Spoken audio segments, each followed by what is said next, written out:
1922 সালে archaeologist Howard Carter আবিষ্কার করেন টুটেনখামের সমাধি।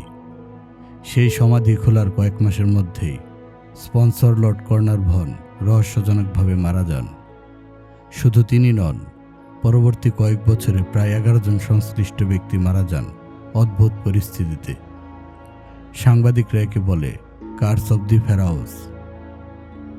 বিজ্ঞানীরা বলেন পুরনো সমাধির ভেতরে থাকা ফাঙ্গাস বা ব্যাকটেরিয়া এসব মৃত্যুর কারণ হতে পারে।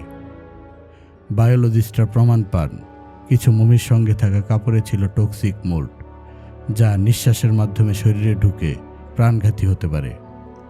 তবে প্রশ্ন থাকে, সবাই তো মারা যায় না, কেন কিছু মানুষই টার্গেট হয়? মিশর ছাড়াও পেরুর চাইল্ড মমি, চীনের লেডি দাই, এমনকি সাইবেরিয়ার আলটাই প্রিন্সেস, সব ক্ষেত্রেই খুঁজে পাওয়া গেছে অনুরূপ কাকতালীয় মৃত্যু